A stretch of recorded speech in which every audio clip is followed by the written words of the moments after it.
Okay, very brief review here. So last time we talked about, what concavity means, right? We know that if the second derivative is positive, that's what we call upward or positive concavity. A good test for that, we can see on a graph that a function has positive concavity if a tangent to the graph sits below the curve at the point of tangency. When the second derivative is negative valued, that's downward concavity. And our quick visual test there, that occurs when a tangent to the curve sits above the curve at the point of tangency. Okay. We know that our best definition of an inflection point is a point where the graph of a function has a tangent line and where it changes concavity.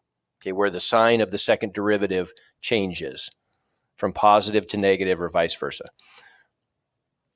Okay, and we left off with some problems like this. Okay, so let's take this example for case C, right?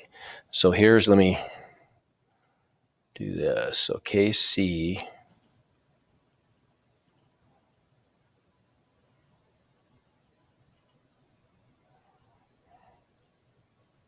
That's bad color.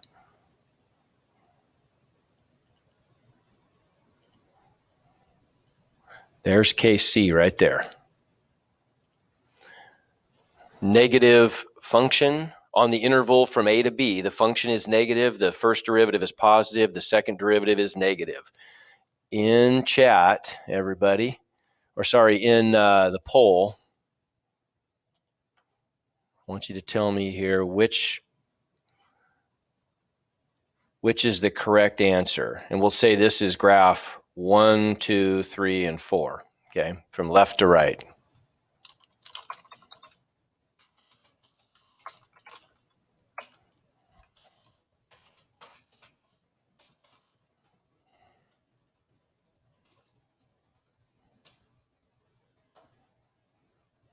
Okay, what do you think?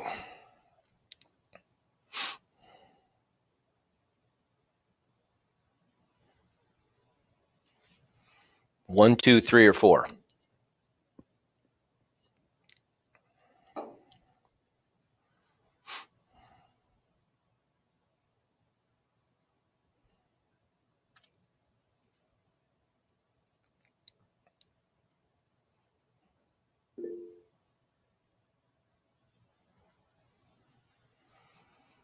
Okay, here's the results. So as a class, yeah, we got it right. It was C. Let's look at Y. Or, yeah, what was that? I guess I didn't do 1, 2, 3, and 4. I did A, B, C, and D. You knew what I meant, though. Right? So let's cross these out as we go. Well, what about this first part here? The function is negative valued. If it's negative valued, then that means it has to sit below the x-axis, right? So we could cross that guy off, and we could cross that guy off right away. What about the second part here? We know that the first derivative is positive. Okay, so that means that the function has to be increasing on the interval. So that one gets crossed off because that's decreasing, right? And so here's the winner. There's the winner. Does that fit? Yeah. Negative valued is below the x-axis. First derivative is positive, so it's increasing. Second derivative is negative, so it's concave down. So a tangent to the curve sits on top of the curve. Okay, good. All right, let's try another one.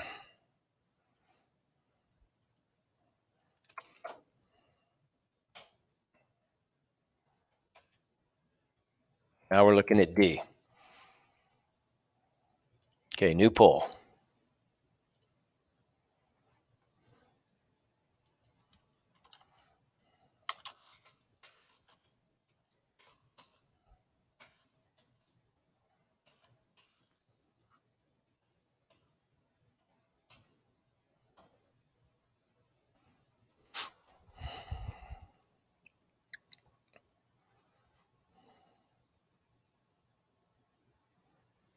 A, B, C, or D?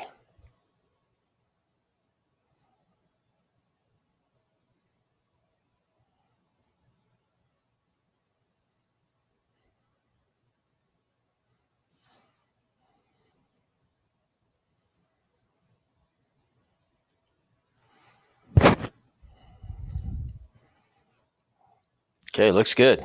Yep, it's D, isn't it? It's got to be, if F, it's positive valued, so it's above the x-axis. First derivative is negative, so it's decreasing. Second derivative is positive, so it's concave up. So that's definitely B. Okay?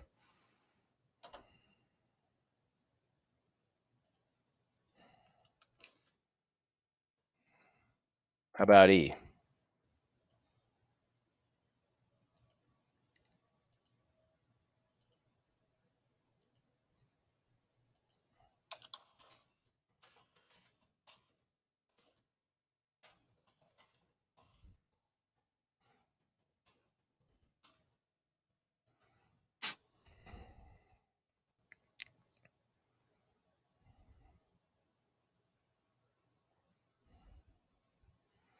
Everybody weigh in.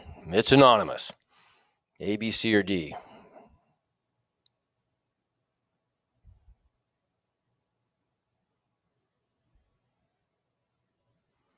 Oh, okay, we got this. We got this. Everybody's correct. That's good. All right, I think we're getting the hang of this. Let's scoot ahead a little bit. How about something like this now? So this graph shows the function. Match the graph with its first derivative and its second derivative. So everybody, let's try to do graphs of the first and second derivative here. So it would be helpful today and for the next few lectures here. It'd be helpful to have some graph paper available, or if you have some. Any kind of paper will work, but just quickly sketch a graph of both of those for yourself.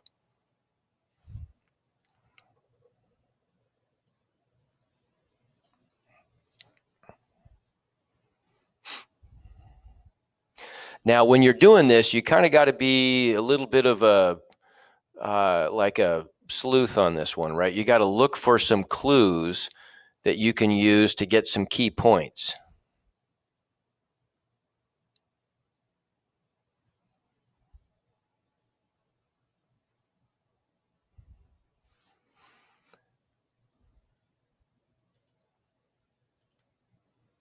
So can somebody light up their mic here and tell me what's a key point that we know on this graph? The graph of the derivative. What's a very convenient point for us?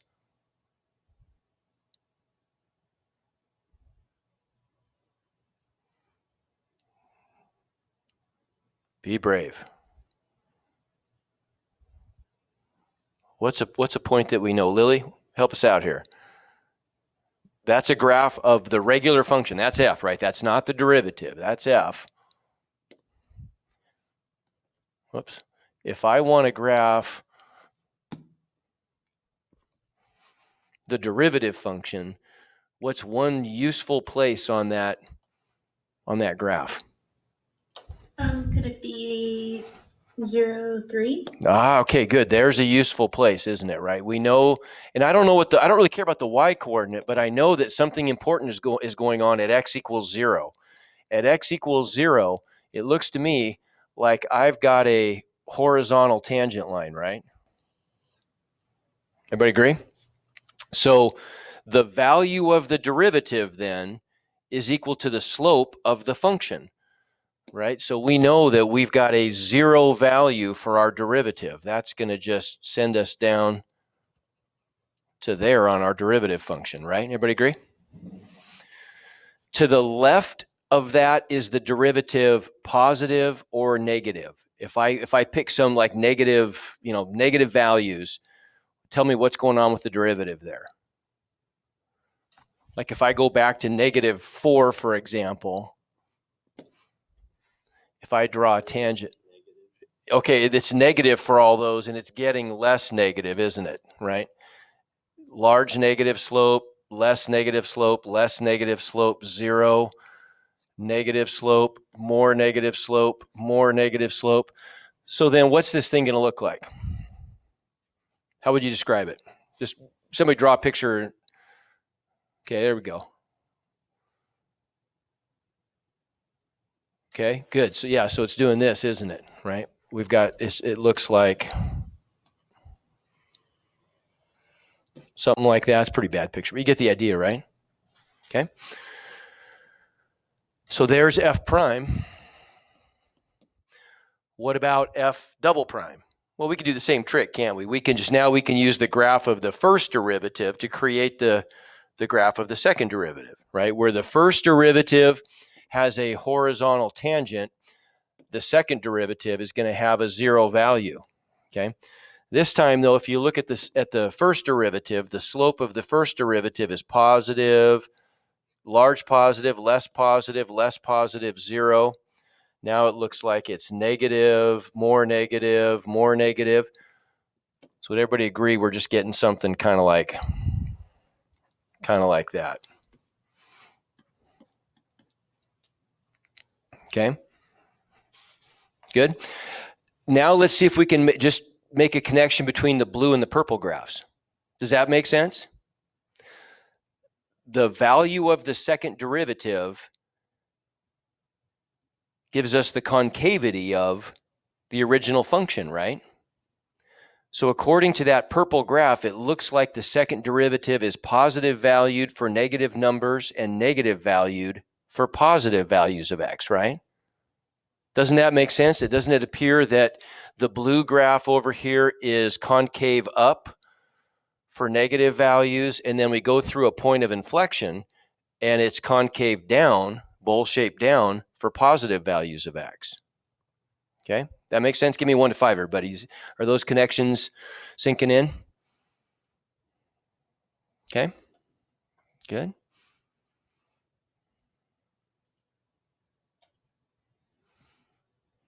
Okay, now we're going to work backwards.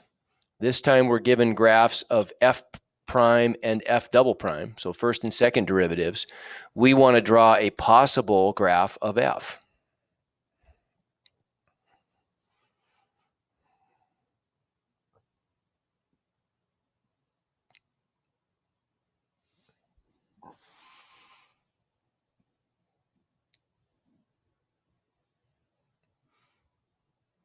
So I need an interesting point here.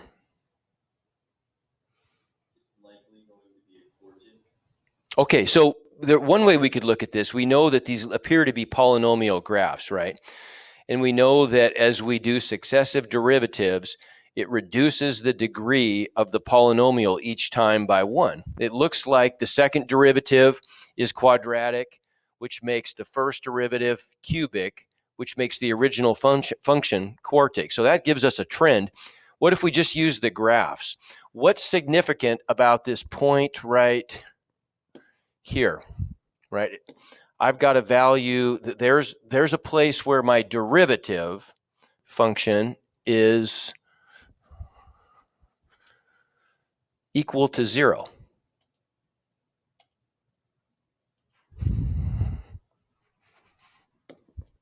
So if the derivative function is equal to 0, what does that tell me about the shape of the graph of f at that point? Johan?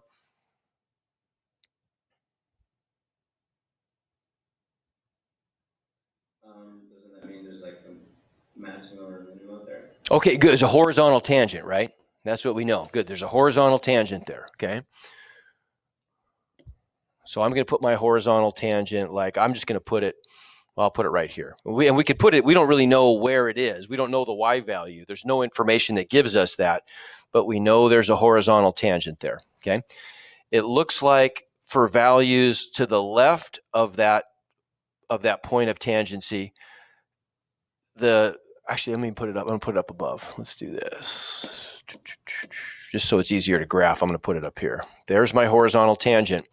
To the left of that, it looks as though the function has positive slope. To the right of it, it has negative slope, right?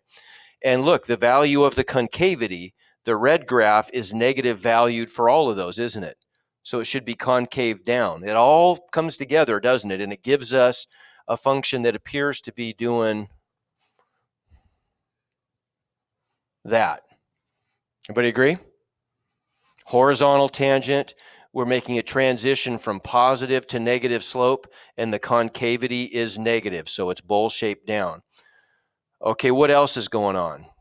We've got, looks like another one of those guys right here, don't we? There's another place where we have a horizontal tangent because the value of f prime is 0. Okay, so we got a horizontal tangent there.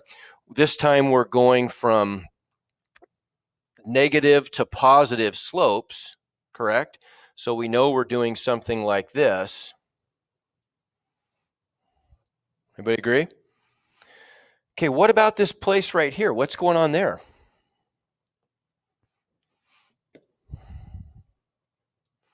F double prime is the second derivative. Natalie, what's going on there? Why is that significant?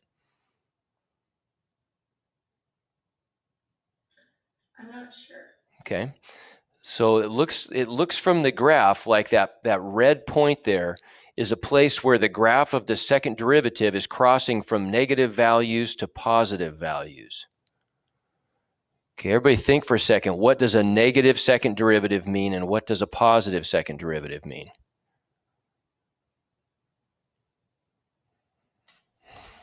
Type in chat somebody. What's going on there? What's going on at that red point?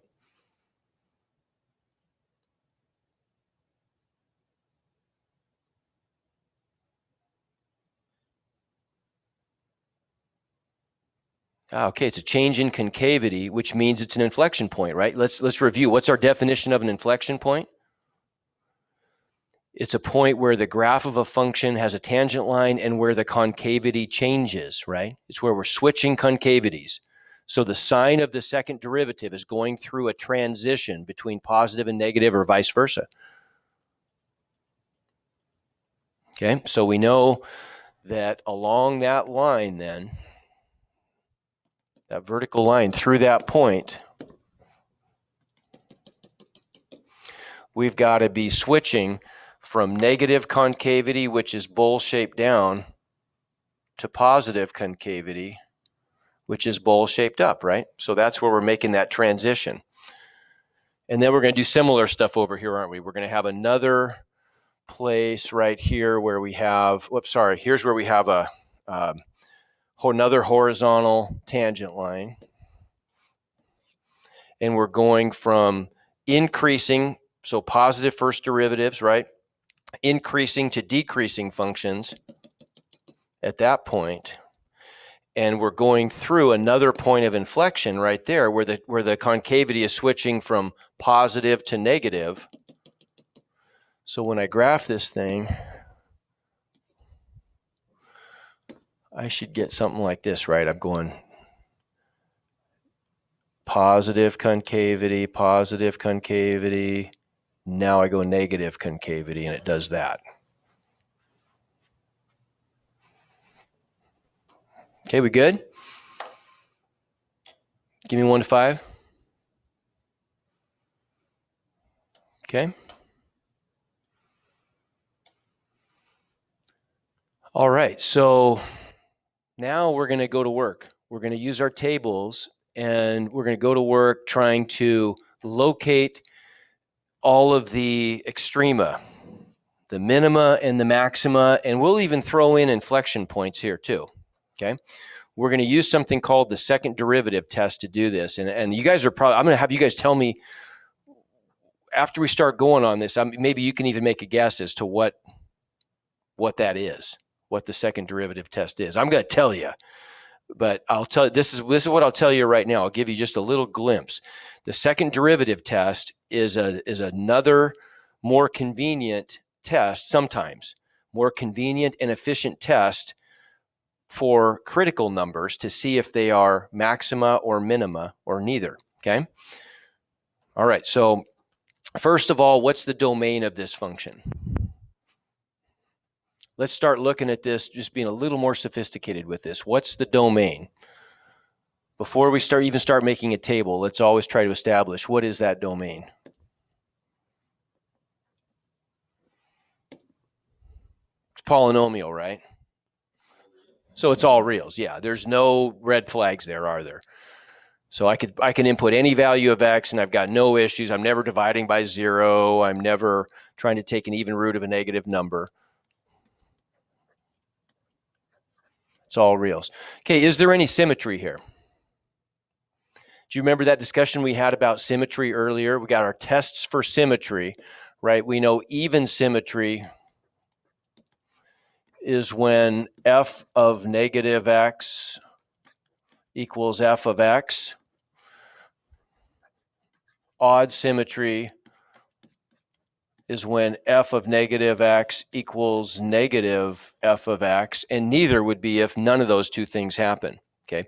And you might remember from our discussion, hopefully, that the reason we call them even or odd is because of polynomials. When we deal with polynomials, and even a polynomial with exclusively even powers of x is going to be even. A polynomial with exclusively odd powers of x will be odd. And if you have mixed powers of x, you get neither. Well, look, here I'm getting even powers of x there and there, right? X squared and x to the 0. Everybody agree? There's an invisible x to the 0 there, right? And here I have an odd power. So they're mixed, so I get no symmetry this time, okay? Symmetry can be useful. If I have even symmetry, remember, then I only have to do my table for positive values, and I can just reflect that over the y-axis and get all of the negative results for free. But unfortunately, we don't have any symmetry stuff going on here. Okay, so we got to make our table then. Before we make the table, we're going to do some derivatives, but let me just grab the template for the table.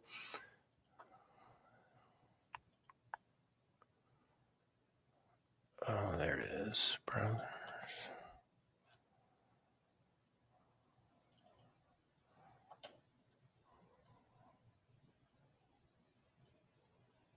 Okay.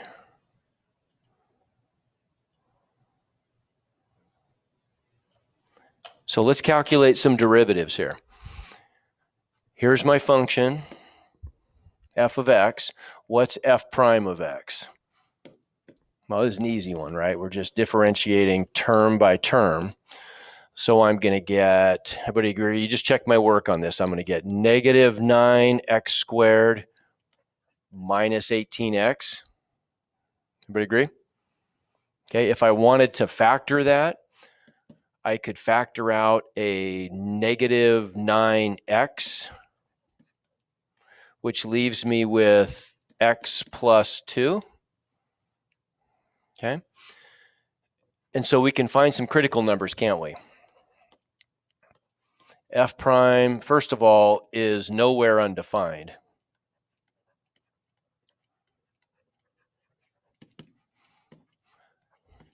But F prime equals 0 at what x values?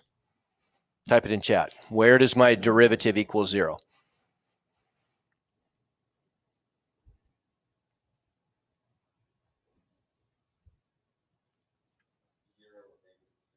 Okay, good.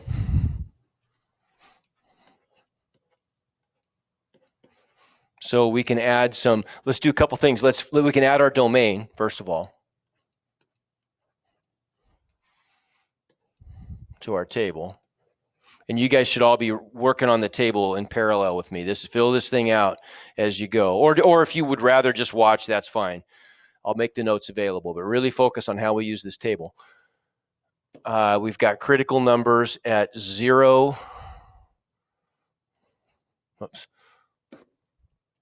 0 and negative 2, and those were places where our first derivative was equal to 0, okay?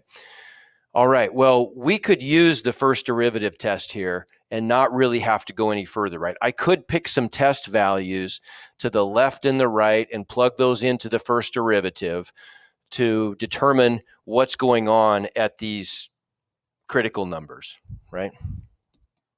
These are both critical numbers, okay? If I do that, if I were to pick test values at like negative 10, negative 1, and 10, we could pretty easily throw those into the first derivative and get signs of the first derivative. At negative 10, does everybody agree I'm going to get positive times negative is negative? At negative 1, I'm going to get positive times positive. Does everybody see what I'm doing here when I have it in factored form? Right? I can just look at the signs of those factors when I plug these values in. So I'm going to get a positive result. At positive 10, I'm going to get a negative factor times a positive factor, which is negative. Okay, and that's going to tell us that I know I've got 0 first derivative, so that makes a horizontal tangent, right? and my first derivative test is telling me I'm going from decreasing to increasing, so we're doing that, right? And over here, my first derivative tells me that I'm going from positive first derivative to negative, so increasing to decreasing when I go through this critical number, so that's a maximum. Okay, that all works, but I want to show you a better way. There's a trickier way to do this. So if I were to do a second derivative here, and it's super easy to do. Look at my first derivative. If I calculate a second derivative, I'm just getting negative 18x minus 18, right? Everybody agree? I could factor out a negative 18, and I'm just left with x plus 1, okay? Why is that so useful? Well, the second derivative test just says any place where I have a zero first derivative, I can look at the sign of the second derivative. So if we evaluate the second derivative, what is f double prime of negative 2? That's just going to give me negative 18, so a negative factor times negative 2 plus 1 is negative, so I get a positive result, right? Okay. Ignore all this stuff for a second. Just focus on this column. If I have at x equals negative 2, what does this mean? If I have a zero first derivative, so that equates to a horizontal tangent, and a positive second derivative, that equates to upward concavity, what's the only possible outcome from that? If I have a horizontal tangent and positive concavity, what does that have to be? It's got to be a minimum, doesn't it? Right? Positive concavity means it's bowl shaped up at that point. And if there's a horizontal tangent, it must be a minimum, right? So we know by the second derivative test, then we know that whenever we have that result, we have a zero first derivative and a positive second derivative, we know we have a minimum. Think of it this way. A positive function is a happy function, so it's smiling, right? What about over here? Let's look at this other spot. Okay, at this other spot, I need new color. What am I going to do for my new color? I guess I'm going that one. So if I evaluate my, no, I don't. If I evaluate my second derivative at 0, what am I going to get? Well, I get negative 18, so I get a negative factor. 0 plus 1 is positive. Negative times positive. I don't know why I put a 1 there. That's just negative sign. Negative times positive is negative. Okay, well, what does that have to be, right? If I've got a horizontal tangent and downward concavity, then that has to be a maximum. And just think of it this way. For the second derivative test, if I'm getting zero first derivative and negative second derivative, well, if it's a negative function, it's a sad function, right? It's not positive, it's negative. It's sad, so it's got a frowny face. It's concave down. That's easier, isn't it? Right? We have to do fewer tests in order to determine, we don't have to test any test points at all, right? We can just stick with only the critical numbers. We don't have to evaluate the function at all these other test points to determine what's going on at those critical numbers, those first derivative critical numbers. Okay, look what else we can do here too with the second derivative. Well, if I take my second derivative function up here, tell me real quick, where is my second derivative equal to 0? F double prime equals 0 at where?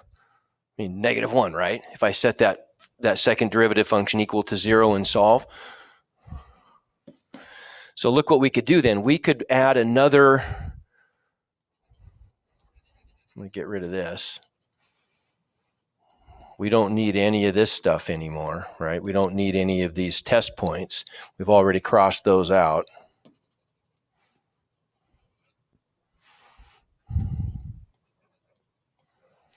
Okay, but it is useful for us to know that at negative 1, our second derivative has a 0 value, okay? So what is going on here when x equals -1 if the second derivative has a 0 value and it's transitioning from positive to negative concavity? What do we call that thing?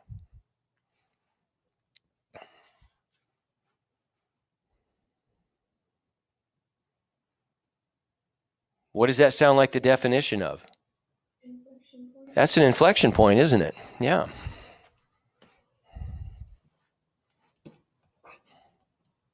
So there's an inflection point. And that allows us, where we're going with this is, we want to be able to quickly come up with sketches of curves. We don't really need to know exactly what they look like, but we just need to know the locations of all the interesting places. So if I were to go up here and maybe evaluate the function at -2, for example, when I plug -2 into my original function, what am I going to get? So -3 times -8 is 24 minus 36. So that's -60 plus 4. So -56. Did I do that right? So there's a point on my graph, right? That's an interesting one. If I plug -1 into my function, I'm going to get, what am I going to get? Oh, did I do that wrong last time? That should have been, oh, I did, didn't I? That should have been positive 24 minus 36. So I did that wrong. Not that it's that big a deal. I just want to make a quick point here. So if I plug -2 in, that's correct. I'm getting 24 minus 36 is -12 plus 4. So that's -8. Okay. Is that right? Give me a thumbs up if that's right. You guys following me there? You agree? I'm taking your silence for, okay, there, I got a thumbs up. Okay. So how about at -1? That's going to give me 3 minus 9 is -6 plus 4 is -2. And at 0, I just get 4. And so if I wanted to whip out a quick sketch of this thing, this is the whole point of what we're going to be doing here in section 3.6, right? If I want to be able to just quickly sketch the shape of this graph, well, here's the y-axis. I know I've got points at -2, 8, -2, -8, so we'll just put that down there. I've got a point at -1, -2, like right there-ish. And then I've got one at 0, 4, which is kind of up there, right? And I know how to connect these things because this is a minimum. That's a point of inflection. And that's a maximum. And there's a pretty good sketch of my graph. That's all the interesting parts of that graph, okay? If we want to, we could even say, this is kind of stuff that I'm going to add later, but I might as well, being as I'm talking about a graph, I'll just quickly mention it. We could do limits over here too. If I do the limit of this function as x approaches -infinity, well, remember, all we have to look at is the leading term, the dominant term. If x approaches -infinity, I'm going to get a -3 times -infinity cubed is -infinity. Well, -3 times -infinity makes my limit positive infinity, doesn't it? Right? So this function, as we can see on our graph, this function's just going to tail up forever on this side. And then on over here, if we take a limit as x approaches infinity, positive infinity, we're going to get -3 times positive infinity gives us a limit of -infinity, which is consistent with our graph. It's just going to nose down forever, right? On the right tail. Okay? But the important stuff there, I kind of bogged you down with a few extraneous for now details, but the important thing is that second derivative test, right? Let's try another one. So we're going to use only the second derivative test this time. Well, that's the last one we just did. Sorry, there's for your notes, okay? And there's an actual graph of what it looks like, okay? Okay, how about this one? Let's try another one. Let's locate the critical points. And if they're asking for critical points, we need both the x and y values, right? Critical numbers would just be the x values. So we'll locate the critical points on our table. Okay, everybody think about that for a second.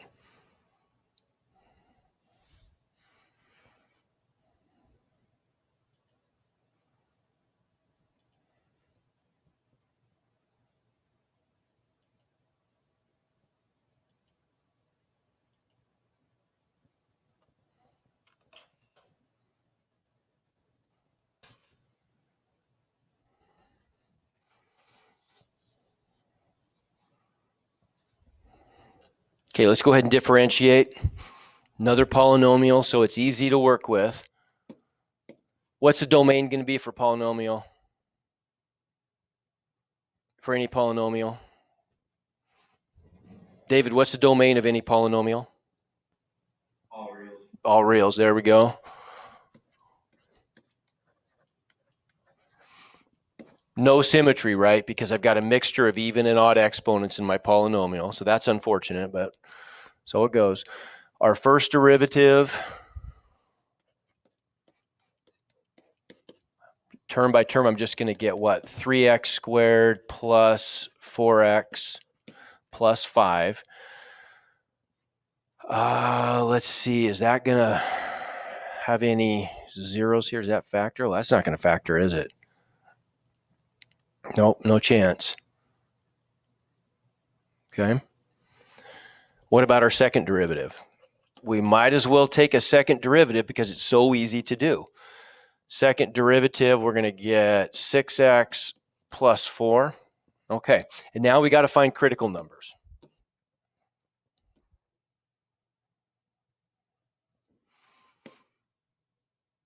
So we know we extend from negative infinity to infinity. Okay, talk to me about that first derivative. I want to find, it's nowhere undefined because it's a polynomial, right? So we're only going to get potentially critical numbers where it equals 0. Somebody analyze that for me and tell me, does it have a chance of having any zeros or not?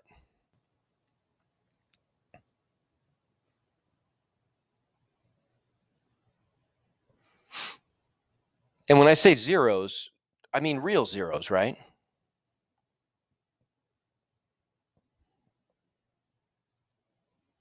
Andy, you're shaking your head no. That's correct. How come?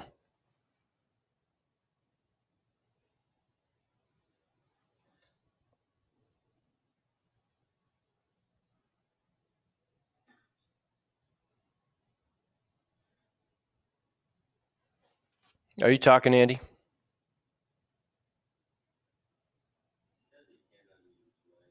Oh, okay. Oh, there you go. Whoops. That's weird.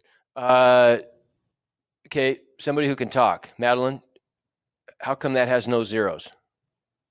How can we tell? Do you just like solve it and then you only get eyes? So it's Okay, good. You only get i's. Good. And so how do we know what's the easiest way? Think back to algebra 2. What's the easiest way for us, without doing a whole bunch of work, what's the easiest way for us to determine that we're not getting any real solutions if I set that equal to 0? There's no real zeros. It's opening up and it's also above y equals 0. Okay, so there's one way we could do it, right? We could, but that's kind of a lot of work to determine that the vertex is above the x-axis, that it's positive, right? That would work. That's not a bad way to do it. 3 is positive, so it opens up. And then if I want to know where the vertex is, negative b over 2a is, what is that? So negative 4 over 6. So negative 3/2 is the x coordinate of the vertex. If I plug that into the function, I ought to be able to convince myself pretty easily that I get a positive y value. But that's too much thinking. There's a much easier way. Okay, remember, if I've got the equation 3x squared plus 4x plus 5 equals 0, if I were to just apply the quadratic formula here to get my solutions, and that would be the easiest, right? That's going to give me negative b. You guys remember the song, right? We'll sing it later. We don't have to take time for that. Hopefully you remember that beautiful song I shared with you. X equals negative b plus or minus square root of b squared minus 4 times a times c, right? All divided by 2 times a. Well, I don't really care about any of this stuff. I just care about this stuff, right? Whatever's under the radical is going to determine whether I'm taking a square root of a negative number or not. Remember, we call that the discriminant, okay? So we're just going to quickly check the sign of the discriminant, and I don't even care if what the number is. I just want to know what the sign is. Well, would everybody agree here that my discriminant, gosh, this darn pen.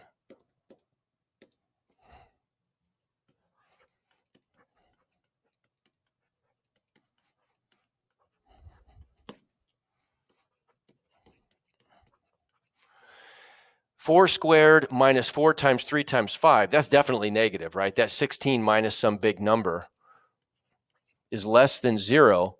So that means I get no real solutions, right? So I get no critical numbers on this function, okay? No critical numbers. So then all I've got to do, if I get no critical numbers, I know I get no potential minima or maxima, period, right? Everybody agree?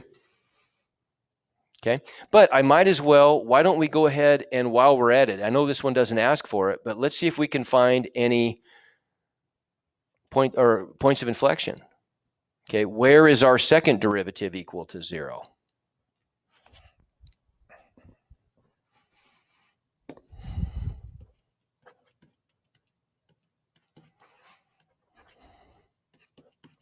At what? If I set my second derivative equal to 0 and solve, what do I get? Type it in chat for me real quick. Everybody, what's my... I could call this a second derivative critical number if I wanted to. Okay, good. I'm getting negative 2/3. Subtract 4 to the other side, divide by 6. That's a 0 of the second derivative. Well, now I can't really apply the second derivative test here because there's no first derivative critical numbers to test, right? But I could pick a couple points surrounding negative 2/3, like I could choose negative 1 and 0 maybe, and just check the sign of my second derivative. At negative 1, my second derivative is negative. At 0, it's positive. So this is a point of inflection, isn't it? So at negative 2/3, if I plug that into my function, I'm going to get some number. I don't want to take time to do it, but I've got some point then that's a point of inflection. Every place to the left, it's concave down. Every place to the right, it's concave up. I get no first derivative critical numbers. So what does this thing have to look like then? Well, I guess we need to know maybe one thing. If I were to plug negative 2/3, or actually any value, into my first derivative, would everybody agree that if I plug 0 in to my first derivative, I'm going to get a positive first derivative? Could that ever change to negative any place? Thumbs up for yes, thumbs down for no. I checked my first derivative at one location and I got a positive result. Could it ever be negative? Thumbs up for yes, thumbs down for no.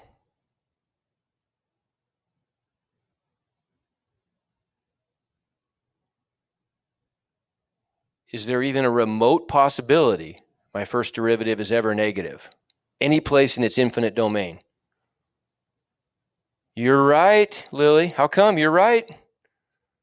How come?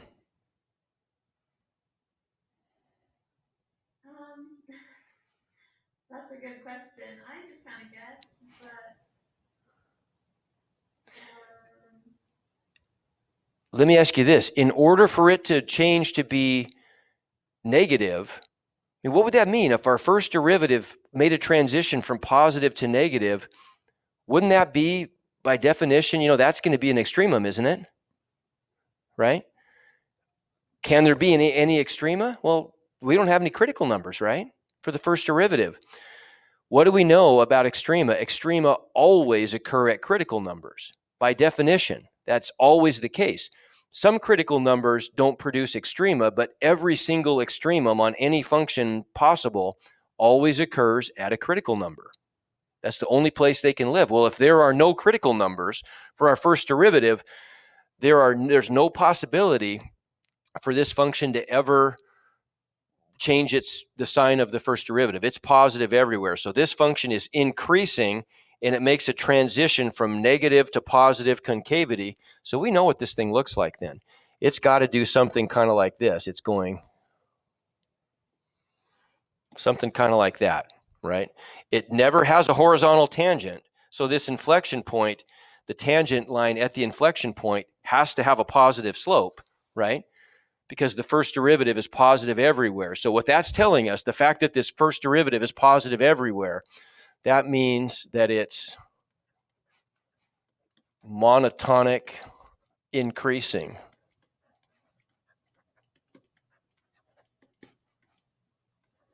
Which just means always increasing. It can never decrease. It never goes through a peak and starts to decrease. Okay? Everybody get that? Give me a 1 to 5 on that one. Okay? Isn't this kind of fun, doing these tables? I think it is. It's just kind of like a puzzle. Okay, so there's our picture.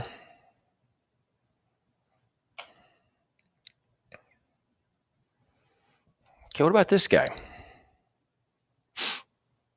Let's try this one. Just plane of f of x equals x cubed. That's a pretty easy one, right? I almost feel like I want to do one more. Let's come back to those. Let's do this one first, and then I'll come back to those. We got 3 minutes, so we're probably not going to get anywhere, are we?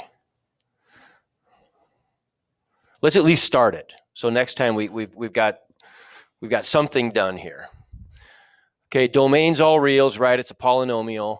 There's no symmetry. Let's at least get our derivatives out of the way, right? So f prime of x, I'm going to multiply the 4 times the 1/4, and I get an x cubed minus 4x squared minus 16x plus 64, okay? There's our first derivative. Let's go ahead and calculate a second derivative because it's a polynomial and it's so easy to do. I get 3x squared minus 8x minus 16. Okay, so we've got to find our critical number. So that right away, that gives us an algebra problem we've got to solve. We've got to figure out where does our first derivative equal 0. Okay, so between now and next time we meet, that's one thing you can be thinking about is how in the world are we going, this is good algebra review, right? How are we going to find the zeros, the zeros of that function? Okay, so I guess I can, yeah, let's put it on here. Okay. So we're finding where that equals 0, right? Now that's not quadratic. So we've got to solve a polynomial equation where we've got a third degree polynomial. How do we do that? How are we going to find the zeros of that thing? Can't we do like the trick where you like split it in half? You can. You can. So this is one, yeah, this is one that you can see. This is going to factor by grouping. And how do you know it's going to factor by grouping? There's a quick way to tell because the ratio of 1 to -4 is the same as the ratio of -16 to 64, right? So that's one way we could do this. We'll look at some other, what if we didn't see that? There's still some other approaches we could take, but we're out of time. Okay, we'll deal with it next time. All right, I'll put up the next assignment. You can get started on it. We'll do some more work on it next time, though. See ya.